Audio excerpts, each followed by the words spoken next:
Bem sei que tudo podes, e nenhum dos teus planos pode ser frustrado. Nenhumzinho. Está escrito na Bíblia que Deus sabe quantos cabelos tem na nossa cabeça. Já tentou contar?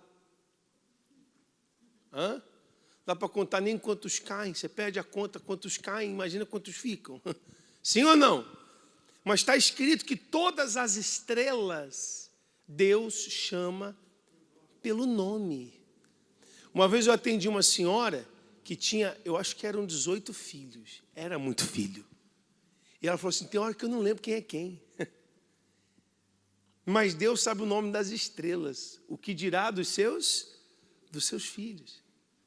Deus tem o controle de tudo. Deus tem o controle de tudo. E nenhum dos planos de Deus, nenhum, são frustrados. Coloque isso dentro de você. Deus planejou que o povo de Israel, que o povo hebreu, antes de se tornar povo de Israel, era povo hebreu, não tinha uma nação. Deus planejou que eles sairiam da terra do Egito, venceriam a Faraó, atravessariam as dificuldades do deserto e chegariam na terra prometida. Então o plano de Deus envolvia vencer a maior potência do mundo na época, que era o Egito, atravessar o Mar Vermelho. Moisés e os judeus e os hebreus não sabiam como, mas Deus já... Deus já sabia, porque estava no plano. O plano de Deus depende de quem? Só dele. Ele planejou que todo mundo, que os hebreus sairiam do Egito e entrariam na terra prometida. E entraram todos? Não entraram todos, mas os hebreus entraram. O plano de Deus se cumpriu. Não deu para se cumprir na vida das pessoas que estavam indo, porque muitas delas levantaram o bezerro de ouro. Ao longo do caminho, elas se desviaram do plano de Deus. Mas nasceram outras pessoas que continuaram seguindo o plano. Deus tem o plano da salvação. A vinda do Senhor Jesus, a morte dele na cruz, é justamente para que o plano de Deus não seja frustrado. Então todo mundo tem a condição de uma vez, se arrependendo dos seus pecados, se batizando nas águas, recebendo o Espírito de Deus, todo mundo tem chance de ser salvo. Plano da salvação não pode ser frustrado. Por exemplo, eu estou salvo hoje. Agora eu tenho que me manter no plano dele para estar salvo amanhã. Mas se eu sair do plano dele, o plano dele vai deixar de acontecer? Outra pessoa vai ser salva. Não importa o tamanho da muralha, a força do gigante, a quantidade de exércitos, não importa se tem um mar na frente, o plano de Deus não pode ser frustrado. E olha como é que o plano de Deus é forte. A gente vê aí, a gente vai falar de Saulo de Tarso. Para você ter uma ideia de quem era Saulo. Saulo era um perseguidor dos cristãos. Ele matava em nome de Deus. Na cabeça de Saulo, ele estava fazendo uma coisa boa, uma coisa certa. Os cristãos estavam se espalhando. Jesus havia ressuscitado, o Espírito Santo tinha descido, tinha acontecido o Pentecostes. Então Saulo disse, eles são hereges, eles têm que morrer. E o governo autorizou. Então Saulo matava os cristãos, e para dar recado para os outros, não era uma coisa escondida não. Ele executava na frente de todo mundo. Arrastava os corpos. Olha o que acontece com quem é cristão. Saulo não era flor que se cheirasse não. Ele era mau. Ele era cruel, embora o que ele fazia, ele pensava que fazia para Deus e fazia em nome de Deus, ele era mau. Só que um dia, andando com o seu cavalo a caminho de Damasco para matar os cristãos, Jesus aparece para ele e fala assim, Saulo, por que você me persegue? Ele cai do cavalo e fica cego. Não consegue enxergar. Na mesma noite, que é o que a gente vai ler, Atos 9, versículo 10. Vamos ler junto? A visita de Ananias. Eu vou ler na versão atualizada, revista atualizada. Talvez tenha uma palavra ou outra diferente, mas o sentido é o mesmo. Ora, havia em Damasco um discípulo chamado Ananias. Você vê que ele já não é um dos 12, já tinha crescido, os cristãos já tinham crescido. Disse o Senhor numa visão: Ananias! Ao que ele respondeu, qual foi a resposta dele? Eis-me aqui, Senhor. Então o Senhor lhe ordenou, Deus não pediu, Deus não sugeriu, o Senhor ordenou: dispõe-te. Quando começa com dispõe-te, é que o resto vai ser difícil, porque ele já começa dizendo, você vai ter que ter disposição. Então dispõe-te. Vai à rua que se chama Direita, e na casa de Judas, procura por Saulo, apelidado de Tarso, pois ele está orando. E viu entrar um homem, chamado Ananias, e impôs-lhe as mãos para que recuperasse a vista. Olha só, olha os detalhes. Vai na rua direita, na casa de Judas, procura Saulo, que o apelido é Tarso, ele está orando agora. Pessoal, Deus vê tudo, Ele sabe tudo, Ele conhece a gente. Deus não desprezou a oração de um perseguidor. Jesus não excluiu, sabe por quê? Porque fazia parte do plano. Guarda isso. Se eu estiver no plano, se eu estiver dentro do plano, acabou. Eu posso enfrentar a luta que for, eu vou vencer. Amém? O problema é que tem gente que sai do plano. É isso aí, deixa de confiar em Deus. Porque a luta está grande, uma luta é grande. Ninguém falou que a luta ia ser pequena, fácil. O fardo de Jesus é leve, mas no mundo a gente tem aflições. Quando ele fala que o fardo é leve, é porque servir Jesus, estar no plano dele, você está protegido, você está guardado, não é pesado não. Pesado é a luta, é a perseguição. Jesus orou pela gente, na oração sacerdotal ele diz, cuida deles.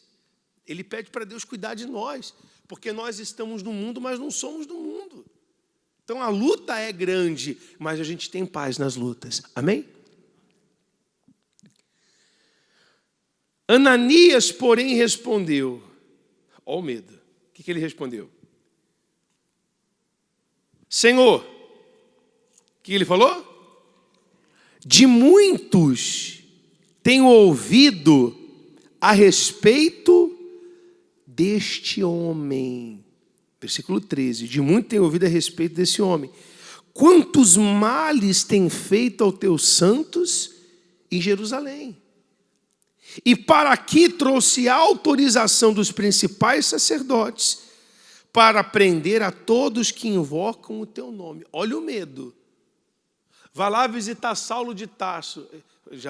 Senhor, o senhor sabe quem é o Saulo de Tarso? Ele está matando todo mundo que se diz cristão. O senhor está mandando eu, o cristão Ananias, ir para a casa desse camarada. Às vezes o que Deus pede para a gente fazer parece um absurdo, sim ou não? Dar a outra face. Não é uma coisa absurda? Porque a gente sempre aprende que não pode levar desaforo para casa. Quem já ouviu isso? Não, quem já foi ensinado isso? Não leva desaforo para casa. Mas dar a outra face é exatamente o quê? Levar desaforo para casa. Mas eu tenho que ver qual conselho eu vou seguir. Se o conselho da minha mãe ou se o conselho de Deus. Às vezes Deus pede para a gente fazer coisas que não são fáceis, não. Orar pelos meus inimigos. Tem gente que diz, bispo, eu oro para que eles morram mesmo. Não, não é essa oração. Ele está mandando pagar o mal com o bem. Isso é fácil? Não é fácil. Parece um absurdo, né?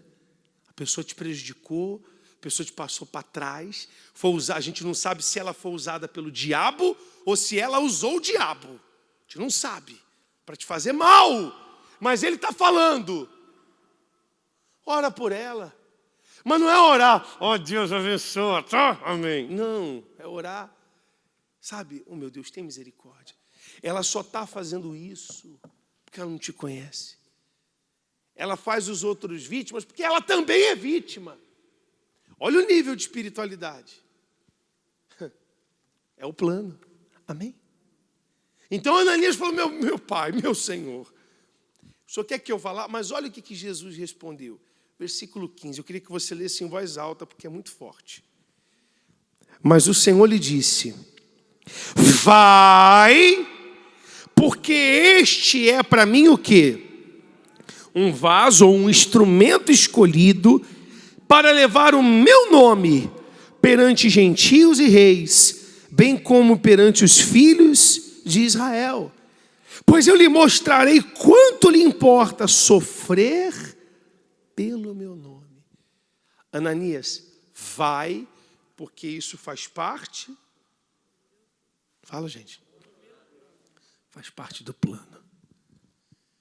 Para você parece uma loucura, mas para mim está tudo dentro do meu plano.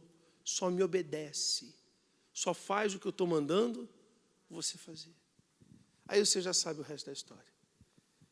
Ananias vai lá, bota a mão na cabeça dele, ele começa a enxergar, ele se batiza nas águas, ele recebe o Espírito Santo, e em alguns meses ali nasce o grande apóstolo Paulo.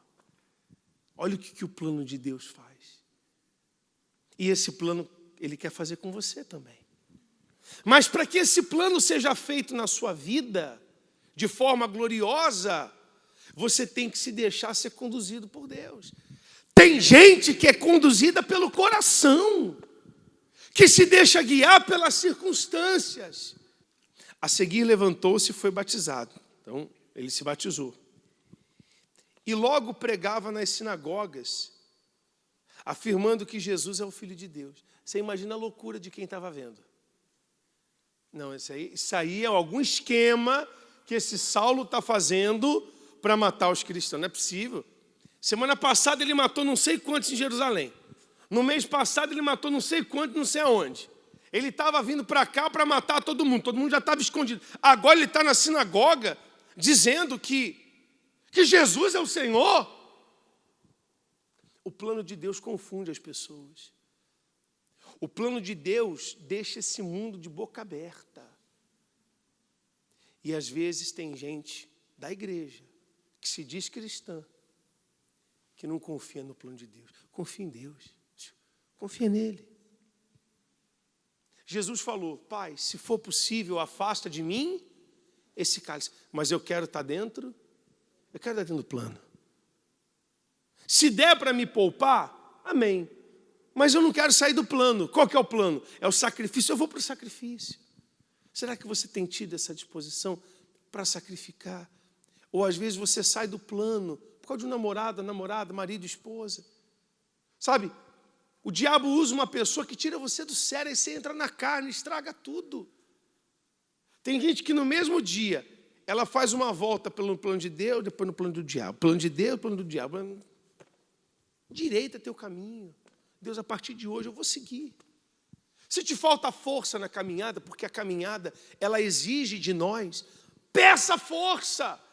Jesus deixou para nós a Santa Ceia, que nós vamos participar agora, para que sempre tenhamos nele forças e condição para seguir no plano. Amém. Amém. Eu não abro mão da minha salvação. Eu não abro mão. Se por algum acaso a minha esposa um dia chegar e falar assim, não quero mais Jesus, não quero mais isso, não quero... eu vou chorar, mas eu vou dizer, vai em frente. Eu não vou ficar. Nada vai me tirar do plano. Nada pode ser capaz de me tirar do plano. Amém.